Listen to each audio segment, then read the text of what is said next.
կանգ է տա։ Պարոն Քոչարյան, նշեցիք, որ պետական համակարգում բարդակ է, բարդակ որակում էր նաև Ալեն Սիմոնյանը բանակը, որը դուք ղեկավարել եք 2000 և 2002 թվականներին, երբ ինքը ծառայել է։ Ներողություն եմ խնդրում, եթե որոշ մասով հարցը կրկնեմ, բայց ուզում եմ, որ բանակի մասին ավելի ընդարձակ խոսենք։ Մեջ բերելով Ալեն Սիմոնյանին, ասեմ, որ նշում էր, որ ծառայության ժամանակ կատարյալ բարդակ էր, որտեղ բայց այդ նույնն է, հնչել է արդեն։ Ձևակերպման այլ ձևակերպում եմ ունենալու, էլի։ Կատարյալ բարդակ էր, որտեղ ծառայում էին կոտրված զինվորներ, մարտունակության մասին ընդհանրապես խոսք լինել չէր կարող, զինվորները սոված էին, նաև մի քանի օրը մեկ սև միս էին ուտում, որը չէին իմանում նույնիսկ ինչի միս է,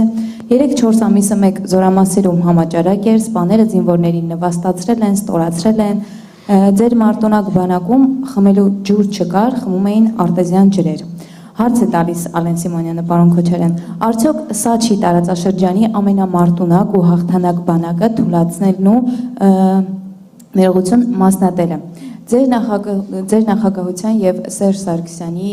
պաշտպանության նախարար եղած ժամանակ բանակում մարտունակության ինչպիսի վիճակ էր, որ հենց ասում են բանակ, հիշում են, որ ամենավատը հենց ձեր ժամանակահատվածում է եղել։ Այդ ովքեր էին այդ պատասխանատուները, որ գուցե դուք չեք կարողացել նրանց պատասխանատվության ենթարկել։ Այդ ինչու հենց խոսում ենք բանակի մասին, հիշում են ձեր ժամանակահատվածը, որ ներքնազգեստ չկար, ուտելու բան չկար, ջուր չկար։ Վերջիվերջո ասացիք նաև, որ հիմա էլ բանակը ոչ լավ վիճակում է գտնվում։ Հիմա ովքեր են մեղավորները։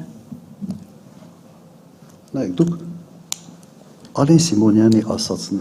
հիմք եք ընդունում եզրակացության համար, ես զարմանում եմ։ Այդ մարդը ինչ ասես դուրս չի տալիս։ Ես զարմանում եմ, որ Ալեն Սիմոնյանի ասածը հիմք եք ընդունում եւ դա ինձ հիմա ձեր հարցի մեջ որպես ապրիորի հաստատված փաստ ներկայացնում եք բանակի վիճակը Ալեն Սիմոնյանի շուրթերով։ Սա նորմալ է։ Հիմա եթե սա նորմալ է, ես կարող եմ ինչ թեմայի մասին ասես, ինչ ոլորտի մասին ասես, ինչ որ մեկ մարդու, որը այդ ոլորտի հետ կապ չունի, ընդհանրապես չի հասկանում, թե ինչ է, ներկայացնել իրավիճակը այդ ոլորտում։ Սա նորմալ է։ Ձեր ղեկավարման տարիներին բանակը լավ է։ Իմ ղեկավարման տարիներին բանակը այնպիսինն էր, որ Ադրբեջանը չէր համարձակվում հարձակվել։ Իսկ ներքին բովանդակությունը մեր բանակի բավարար էր մեր տղաների ներքին անվտանգությունը ապահովելու համար, որովհետև ասում են բատալյոնի հեղինակություններն էին զորամասում ասիչները։ Նայեք, հիմա առաջինը համամիտ չէ։ Երկրորդը ես կոնկրետ բանակի հետ կապված, ես գնում էի առաջնակից, տարեկան գոնե մեկ անգամ բանակի հետ շփումը շատ էր, բայց գնում էի եւ հարավից Արաքս գետից մինչև Մռավ Լեռնանցքը միջև այնտեղ բոլոր զորամասերը մտնելու եւ բանակաշինությունը այն ժամանակ կայացավ։ Եթե նայեք ինչքան զորանոց կառուցվեց, ինչ արվեց, ինչ զենք, զինատեսակներ, զինամթերք եւ այլն, հսկայական ծավալ է։ Այն ժամանակ բանակը հակեցվեց ամեն ինչով եւ ինչ որ մեկը ինչ որ քարոզչական իմաստով ինչ որ բաներ է խոսում, նույնիսկ ես չգիտեմ, ես լուրջ պետք է նստեմ, բացատրեմ, թե բանակը այն ժամանակ ավելի մարտունակ էր, քան հիմա։ Հիմա մեր գլխավոր շտաբի, որ լսում ես, արդեն հասկանում ես, որ չի կարող այսպիսի հրամանատարությամբ մարտունակ բանակ լինի։ Պրոբլեմ է սա։ Սա պրոբլեմ է։ Անկեղծ ասեմ, ես դուք ինձ բան վիճակում եք դրել, որովհետև ես նույնիսկ չգիտեմ, թե ինչ ասեմ։ Բացարձակապես իրականությանը չի համապատասխանում այն ամենը, ինչ այդ պերսոնաժը հայտարարում է։ Եվ սա ընդունեք որպես քարոզչական նյութ, որը փորձում է նայել լրատվամիջոցների միջոցով երկրում տարածել։ Թող տարածի, հիմա ինչ ասենք։ Պայքար է գնում քաղաքական։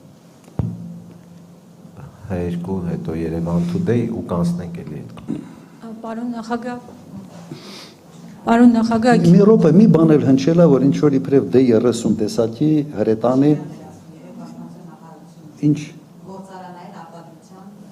դե 30 թե Չկերակած դե 30 են։ Այսքան լավ, գինու չի եղել։ Լրիվ նոր դե 30 60-ականների զենքային միջակ։